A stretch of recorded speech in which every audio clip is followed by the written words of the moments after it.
Okay, hey, this is Mark coming to you from Baker's Green Acres. Today is a momentous day. We built out the old milk parlor. We built it out, and so today is our maiden voyage. We've got 2 cows in. We just walked them in, and they went right in where they were supposed to, as if they knew. And I'm going to turn this around. I want to show it to you. And this is how this looks. So you can kind of tell everything that's new. The stanchions that the cows are standing in are not new. They came from my neighbor, the Finstroms, and there's a good possibility that they are the type of stanchion that was used in this barn originally. And I didn't exactly have a blueprint of how to build it, but we knew we needed enough space in between cows to be able to get the milker on, and that's what Rachel's doing right now. We're not where we're gonna be. We're still on a dirt floor, which is good and bad. I want to be on wood chips. I just haven't got around to getting them yet.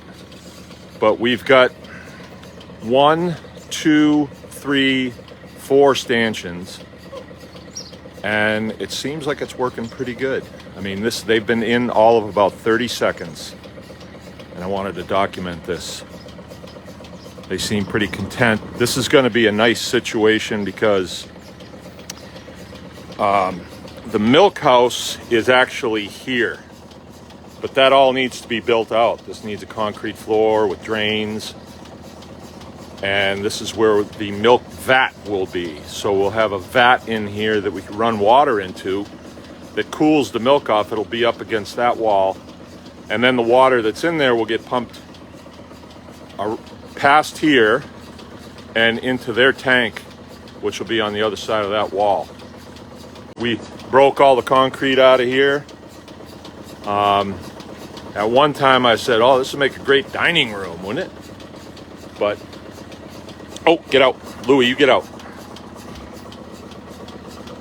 We don't need that. But that's where the cows will wait until we let them in. Rachel decided only to let in 2 of them today. And the other 3 are up there where they normally wait to come in. And so that area up there is going to be out of commission because this is going to be the new milking place. I'm really excited about this because it seems to be working really well. They're okay with the restraints. Pump's working good. I had to build a pipeline yesterday. So there's the pipeline. It's mostly hidden. I'm going to have to get out of here because we don't have much of a signal in here. So the reason why they picked this spot, well, this barn was actually built so they could milk 10 cows. That was the guy that put this place together. This guy actually came from Chicago, but he mixed in with the Dutch group that was here. They came over from Holland, and they came here with a plan. And so this guy built this out. He milked 10 cows in there. We're probably only going to do about 5. Our cows are bigger than they would have had back then, and I don't really want that much milk at this time. But it's going to be a much slicker system because we can let them all in at the same time. And they eat their grain, and then they just stand there while we milk them. And then we let them all out at the same time. So the way we did it before, it was just one at a time. And we never thought we'd be milking cows. We just had a family milk cow, that was it. But the need is picked up for raw milk in the neighborhood. So, we're doing cow shares now or herd shares, and it's working out pretty good. So it's something that we can do, and it's a nice situation. I'll come around this side and kind of show you how this looks and how they did this. Because these guys had a pretty good plan. They loved their cows too. Their cows were their life. So this is the main entrance door to the barn. And you can see the hay mow. So they would pull a wagon through here and they would throw all the hay up on that mow. We don't do it that way anymore. We bale it and then we store it here and other places. But I'm gonna go back to putting some round bales up here opened up, and that will get forked out down into here. That's the whole reason for these ports here, right? You got a trampoline cover in the way, but that's how this is designed to be. So we throw hay down, and I'm gonna do it right now. I'm gonna throw some hay down, and when they finish their grain and they can finish up, just stand there eating this stuff in the way. I'm sorry about that.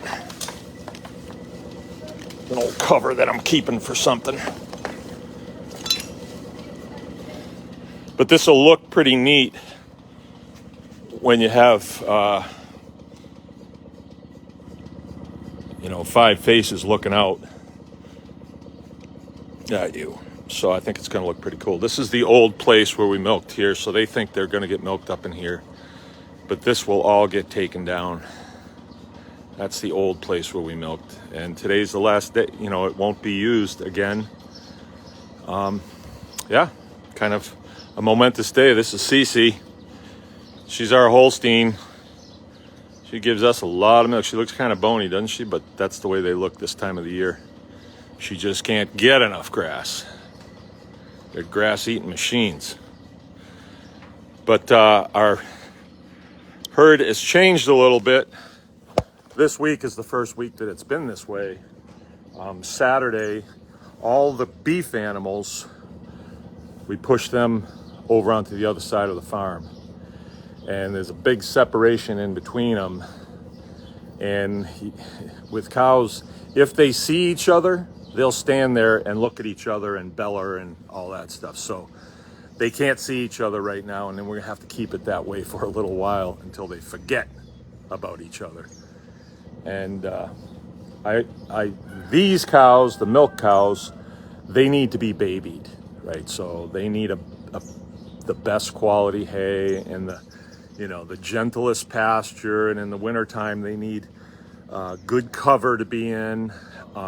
If we have beef cows with them, then the beef cows hog everything because they just push them out of the way.